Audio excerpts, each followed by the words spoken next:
Did you know that certain private habits, once perfectly harmless, could begin to quietly undermine your health, particularly for men navigating their 60s, 70s, and even 80s? Now, before a wave of concern washes over you, let me be clear. This isn't an attempt to instill fear, nor is it a lecture steeped in shame or judgment. Quite the contrary. The conversation we're embarking on today is about shedding light on experiences many mature men face but seldom discuss. This pervasive silence, unfortunately, often breeds misunderstanding, cultivates discomfort, and can even pave the way for long-term health complications that could otherwise be avoided. If you find yourself in the 60 to 85 age bracket and you've ever paused to wonder, is this particular solo activity still safe for me? Or perhaps, why does it feel so different now compared to my younger years? Then this discussion is tailored specifically for you. As a prostate doctor with decades of experience, I've witnessed firsthand how common, seemingly innocuous mistakes during self-pleasure can, over time, manifest as tangible physical problems. We're talking about issues such as troubling urinary symptoms, persistent pelvic pain, and even emotional side effects that individuals rarely, if ever, connect back to their private routines. The fundamental truth is that what felt perfectly acceptable and caused no issues at 30 or even 50 doesn't invariably translate to the same safe experience at 70 or beyond. Your body has undergone a multitude of changes. Your hormonal landscape has shifted, tissues have lost some of their youthful resilience, and organ functions may have subtly altered. Ignoring these natural, age-related transformations can, regrettably, come with a quiet yet significant cost to your well-being. In this comprehensive guide, I will carefully walk you through 5 specific practices that older men must conscientiously avoid during masturbation. These are not speculative guesses, plucked from internet forums or unfounded myths. Each point is firmly rooted in extensive medical experience, drawn from countless patient interactions and informed by our evolving understanding of men's health in the golden years. If you've ever wished to maintain a safe and fulfilling private life, keep your prostate healthy, and preserve your confidence well into your later years, then dedicating your attention to the insights shared here may prove to be one of the most valuable investments you make in your health today. Let's begin this important journey towards greater awareness and self-care. Have you ever felt that discussing such personal topics is difficult, even with medical professionals? We believe open conversation is key to health. Share your thoughts on the importance of such discussions by commenting with the keyword Open Health below. Your perspective helps us understand our community better. Mistake 1. The peril of postponing urination before or during intimate moments. One of the most frequently overlooked, yet potentially hazardous, habits that some older men adopt is the practice of ignoring the body's clear signal to urinate, either immediately before or during moments of self-pleasure. It might seem like a trivial delay, a minor inconvenience you can simply deal with later. You might rationalize, I'll just go right after. However, what appears to be an insignificant postponement can, especially for men over the age of 60, cascade into a series of uncomfortable and sometimes serious consequences. Understanding why this is the case requires a brief look at the aging male urinary system. As men age, the bladder, a remarkable organ designed for storage and expulsion of urine, naturally becomes less elastic. Its ability to stretch and fully empty diminishes over time. Concurrently, the prostate gland, which sits just below the bladder and surrounds the urethra, the tube that carries urine out of the body, often undergoes a process of benign enlargement, a condition known as benign prostatic hyperplasia, BPH. This enlargement can constrict the urethra, making it more difficult for urine to flow freely. Furthermore, the entire urinary tract may not drain as cleanly or completely as it once did in younger years. These age-related changes mean that any additional pressure exerted during sexual arousal, particularly pressure focused around the lower pelvic region, can have unintended effects. This pressure can potentially push residual urine backward from the urethra towards the bladder, trap it within the urethra itself, or in some instances, cause embarrassing and untimely leakage. Some men may experience an increase in post-void dribbling, that frustrating leakage of urine shortly after urination, which can be both uncomfortable and socially distressing, yet is often entirely preventable with mindful habits. Medically speaking, there's also an elevated risk of developing urinary tract infections, UTIs, when urine is allowed to sit stagnant in the urinary tract for extended periods, especially under conditions of increased pelvic pressure. This leftover urine can become a fertile breeding ground for bacteria. Introduce the friction often associated with masturbation into this scenario, and you have an environment where an already vulnerable system can become inflamed and more susceptible to infection. Symptoms of a UTI in older men can sometimes be atypical, not always presenting with the classic burning sensation, but perhaps as increased urgency, frequency, or even confusion in severe cases. I recall a patient, Carl, a 77-year-old gentleman who presented to my clinic deeply worried. He was experiencing a burning sensation during urination, a persistent sense of urgency, and troublesome nighttime leakage. His primary fear was prostate cancer. After a thorough evaluation, it turned out that his symptoms were largely attributable to a habit he hadn't given a second thought: frequently holding his urine, especially before his private moments. He hadn't realized that his aging bladder and prostate simply couldn't cope with this old habit the way they might have decades earlier. Once he consciously changed this one behavior, ensuring his bladder was empty beforehand, his symptoms significantly improved, much to his relief. There is often a psychological dimension to this as well. Some older men may have been conditioned, perhaps from years of needing to be discreet, or from experiences where intimacy was rushed, to habitually ignore their body's signals or to hurry through personal moments. However, disregarding the bladder's clear message to empty is not an indication of strength or superior control. Rather, it's a sign that we need to cultivate a more harmonious relationship with our bodies, learning to slow down and work with its physiological needs, not against them. If this scenario resonates with you, if you've ever finished your private activity only to realize you suddenly have an urgent, almost painful need to urinate, then this advice is particularly pertinent. Make it an unbreakable rule. Always empty your bladder completely before engaging in self-pleasure. This simple act will not only enhance your safety and comfort, but will also contribute to an overall experience that feels better, both physically and emotionally. This first point about bladder care is fundamental. If you found this information about the importance of urinating before solo activity useful and plan to be more mindful of it, please comment with the number 1 below. It helps us know these specific details are valuable. And if you're finding this content insightful, please consider hitting the like button and subscribing to the channel. Don't forget to turn on the notification bell so you don't miss out on future discussions designed to empower your health journey. Mistake 2, the unseen harm of excessive force, the tight grip and rapid motion trap. As men journey through their later years, a common yet often unrecognized issue is how ingrained personal habits, particularly those related to self-pleasure, can begin to subtly work against the body's natural functions and sensitivities. A classic illustration of this is the tendency to employ an overly tight grip or excessively rapid motions during masturbation. While such techniques might have felt perfectly fine, perhaps even enhancing pleasure or control in one's 30s or 40s, the body undergoes significant changes with age. What once provided satisfaction might now, paradoxically, be the very factor contributing to desensitization or even long-term harm. Let's delve into the mechanics of this.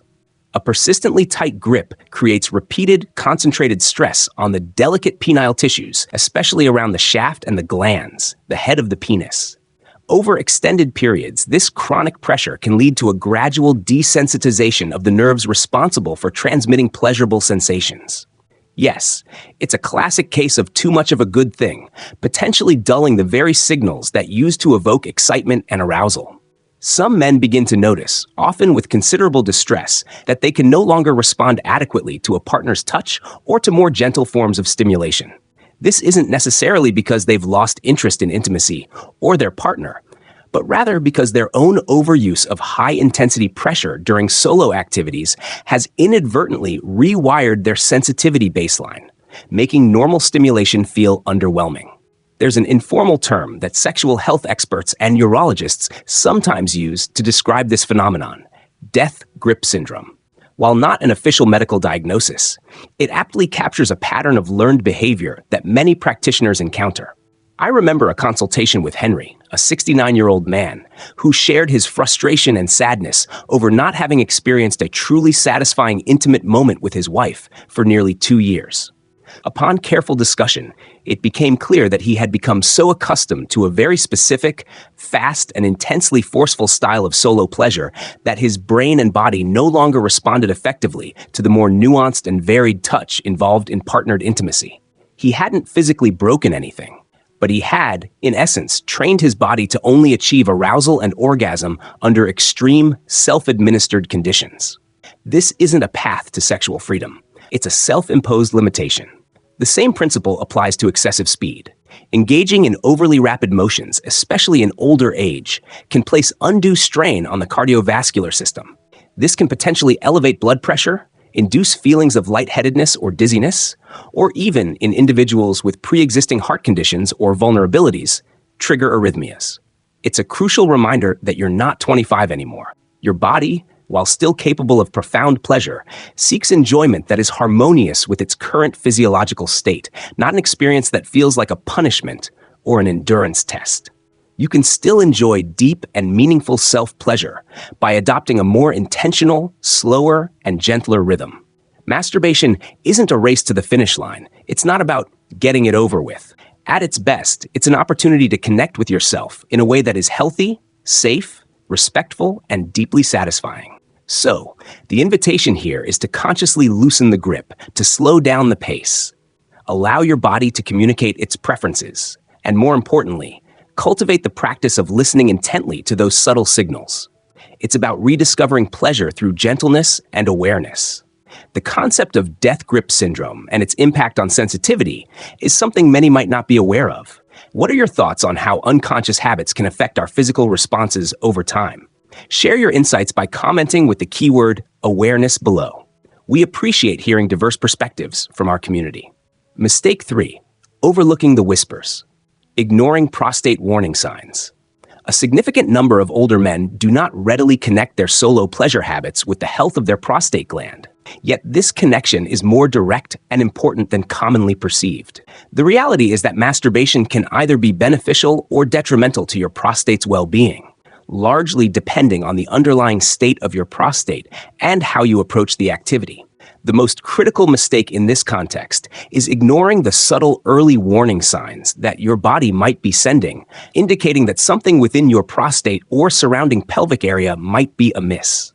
For instance, if you begin to notice any pain, discomfort, or unusual pressure in the pelvic region, perineum, the area between the scrotum and anus, or lower abdomen, either during or immediately after climax, it's crucial not to dismiss it as merely a part of getting old. This discomfort could be an early indicator of prostate inflammation, a condition known as prostatitis. It could also signal issues related to an enlarging prostate, BPH, or general irritation in the pelvic floor. Some men describe a sharp, aching discomfort deep behind the scrotum, or a persistent, dull ache in the pelvic area, which might be exacerbated by prolonged sitting or during bowel movements. If any of these descriptions sound familiar, your body is clearly asking for attention, not avoidance.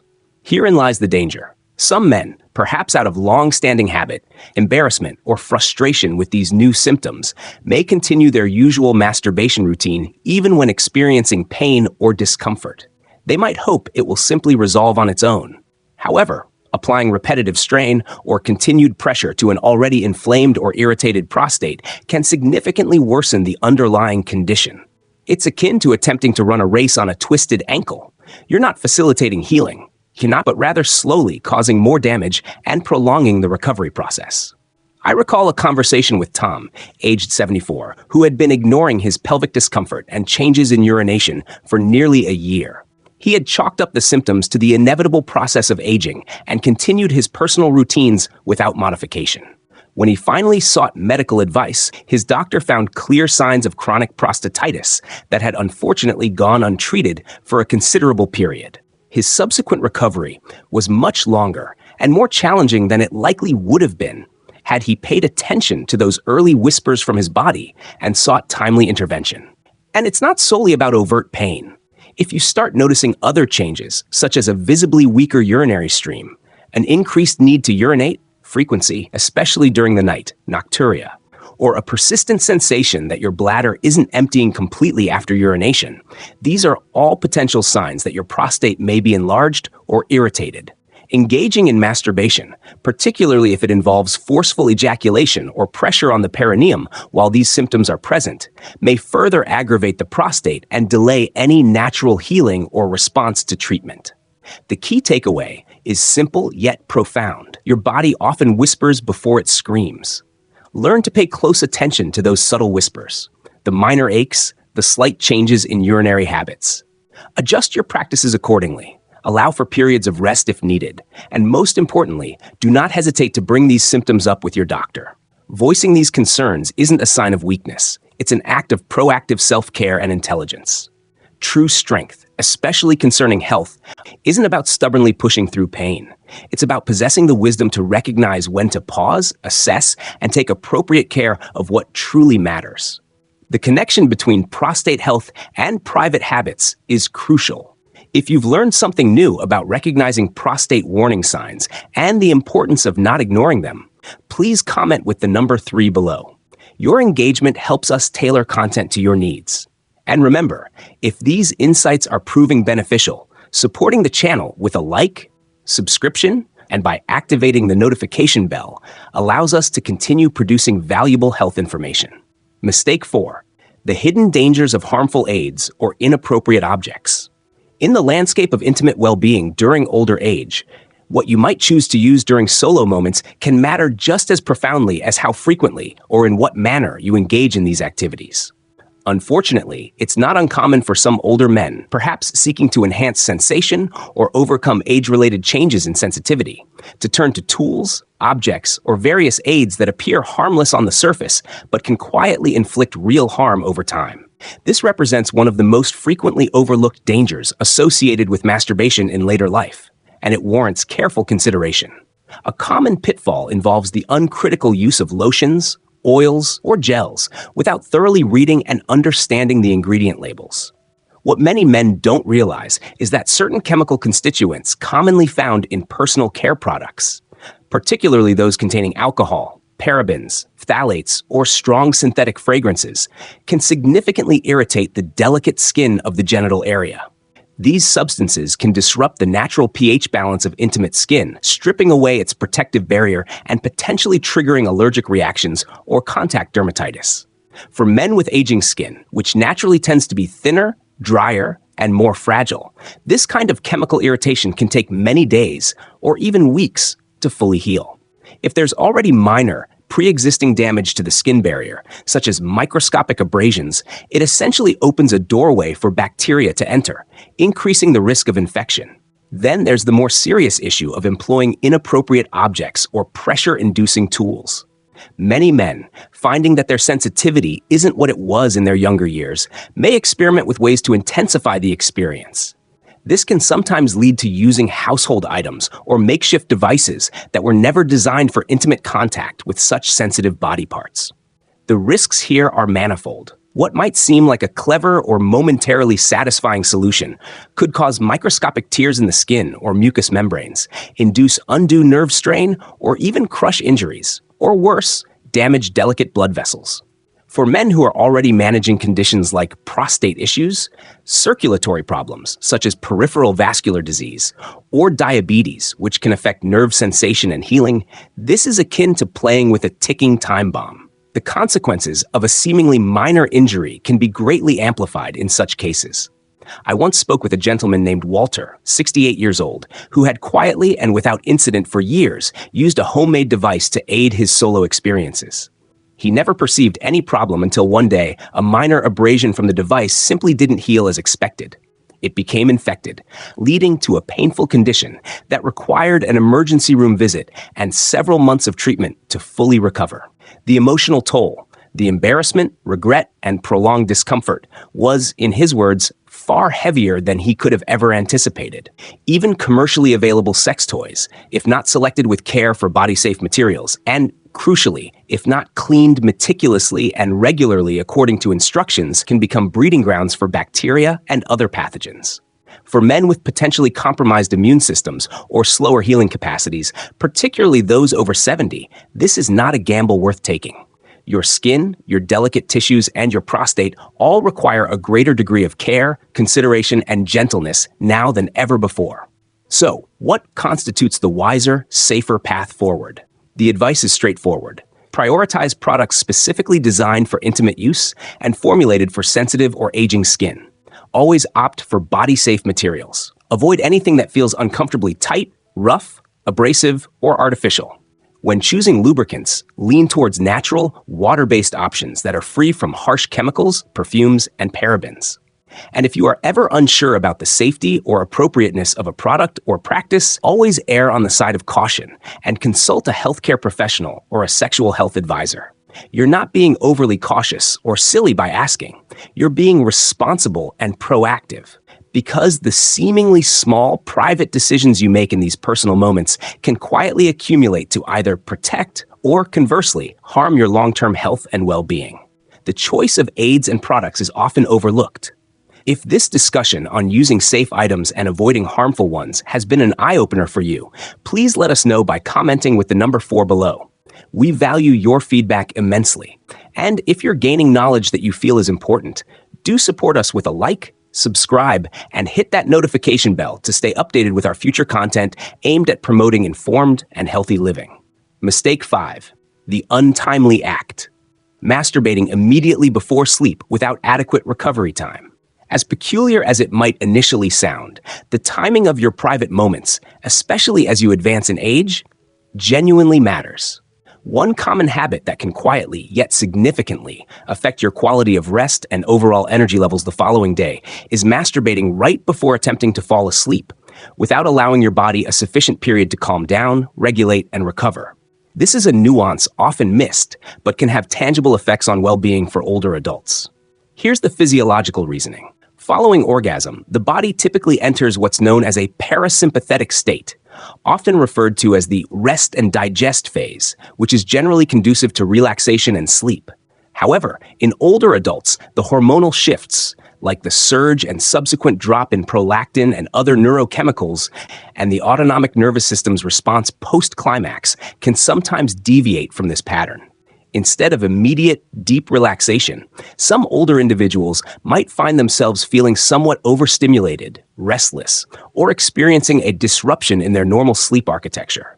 While the immediate aftermath might feel relaxing, many seniors report waking up more frequently during the night, feeling less rested upon awakening in the morning, or even experiencing unusually vivid dreams or heightened mental activity that disturbs the deeper, more restorative stages of sleep. There's also a specific consideration related to prostate and pelvic health. When a man ejaculates, particularly if he is in a supine, lying down position and remains so immediately afterward, the prostate gland contracts forcefully and then gradually relaxes. Without a period of gentle movement, such as walking around or allowing for improved circulation to the pelvic region before settling into sleep, this area can sometimes remain in a state of mild congestion or inflammation. This pelvic congestion can contribute to feelings of discomfort the next morning, perhaps a subtle tightness in the lower abdomen, a dull ache in the perineal area, or even a slight increase in difficulty initiating urination upon waking. A patient of mine, Dennis, a spry 73-year-old, shared his confusion about why his lower back and pelvis consistently felt sore and stiff when he first got out of bed each morning. After some detailed conversation about his daily routines and habits, it emerged that he regularly masturbated while lying in bed and would fall asleep almost immediately afterward. Once he consciously decided to alter this routine, incorporating a brief 10 to 15-minute period of light activity, perhaps some gentle stretching, walking around his bedroom, or simply sitting quietly and reading for a few minutes post-activity, the persistent morning pain and stiffness disappeared. This small, seemingly insignificant change in his routine made a profound difference to his morning comfort and overall sense of well-being. Older men generally require more recovery time across various physiological systems. Your nervous system may be slower to reset to a baseline state, and your muscles and glands, including the prostate, benefit from a more gradual transition back to a resting state, allowing for optimal circulation and drainage of metabolic byproducts. Rushing straight into deep sleep immediately after sexual release doesn't provide your body with this necessary transition period. It's somewhat analogous to completing a vigorous workout and then skipping the cool-down phase entirely. Your body often pays a subtle price for it the next day in terms of muscle soreness or fatigue.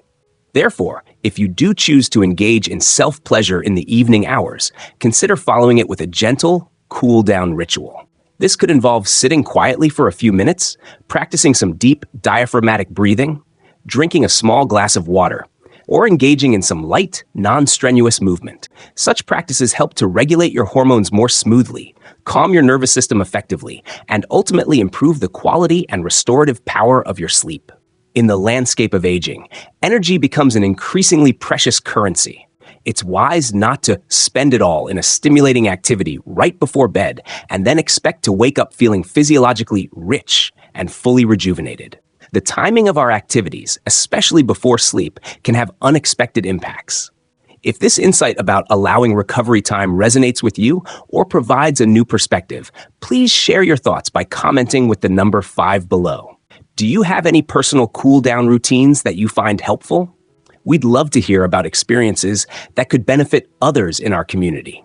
If you've journeyed with us through this entire discussion, I want to extend my sincere gratitude for your curiosity, your openness to learning, and most importantly, your commitment to caring for your own body and well-being.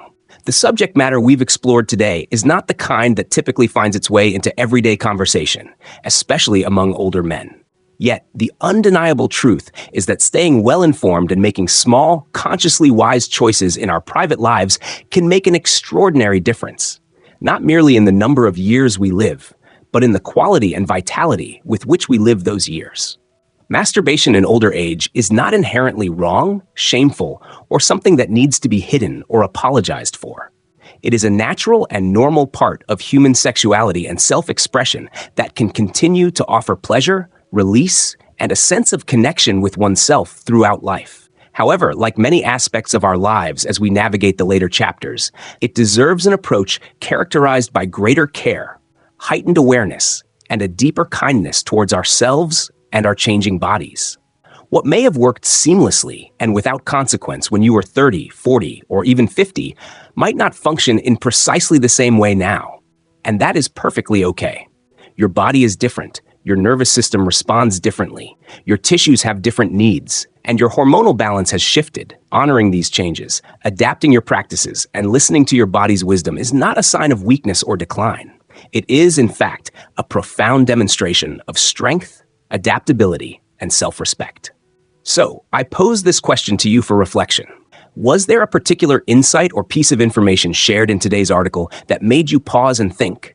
Perhaps it illuminated a habit you'd never previously questioned, or maybe it offered a practical tip or a new perspective that you feel inclined to try or incorporate into your life from this day forward. Thank you for joining us in this important conversation. We genuinely value hearing from you. Please feel free to leave a comment below, sharing one key takeaway you gleaned from this discussion, and if you're comfortable, how you might consider applying it to enhance your own well-being. Your thoughts, experiences, and reflections are incredibly important to us and to the wider community. They provide us with immense motivation and encouragement to continue this work. Reading your comments helps us understand what resonates and what other topics you might find beneficial. If you found this article insightful and helpful, we would be deeply appreciative if you would express your support by hitting the like button, subscribing to our channel, and very importantly, sharing it with others who might benefit from this knowledge.